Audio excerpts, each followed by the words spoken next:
ताई तुझं नाव काय? सोडा राजाव देसाई. आ सोडा राजाव देसाई. स्वरा देसाई. बरोबर. राहणार गिरगाव. गिरगाव गारगोटी कोल्हापूर. साहेब तुमचं नाव काय? राजू शिवाजी देसाई. ओके.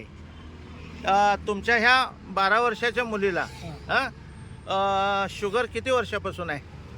4-5 महिने झाले. 4-5 महिने नुकतीच सुरू झाली होती. बर बर.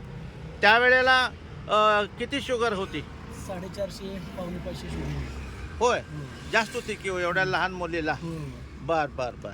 मग डॉक्टरांनी काय ट्रीटमेंट चालू केली? डॉक्टरांनी गेल्या वेळेला इन्सुलिन चालू केली. इन्शुलिन चालू केलं? 4 इन्सुलिन चालू केली. 4 वेळा इन्शुलिन चालू होतं. किती युनिट देत होता?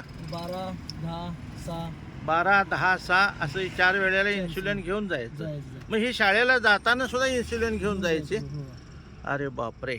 तुमचं आयुर्वेदिक औषध वापरल्यापासून म्हणजे त्यापासून शाळा चालू केली. बरोबर. आमचं अँटॉक्सिटी आणि टी वापरल्यापासून शाळेला पाठवून द्यायचं. त्याला शाळेला पाठवून द्यायला लागलात. हां, सकाळी अनुषापोटी आणि एक अर्धा ग्लास कोमट पाण्यात. बरोबर, अर्धा ग्लास कोमट पाण्यात 5 ml टाकून तुम्ही देत होतात आणि जेवणापूर्वी 5 ml देत होतात. त्यामुळे हिची शुगर आता 2 महिन्यात किती आली? आता तिची शुगर पूर्णपणे कमी आली. आता शुगर तिच्या जेवायच्या अगोदरची शुगर 126, 118 अशी आहे आणि जेवल्यानंतर पण तेवढीच दाखवते. जेवल्यानंतर 118 दाखवते. 150च्या आसपास. तुमच्या मोबाईलमध्ये रिपोर्ट आहे का? नाही आता रिपोर्ट. बरोबर, राहू दे, काय हरकत नाही. फाईल आहे माझ्याकडे. बरं, चांगली गोष्ट आहे.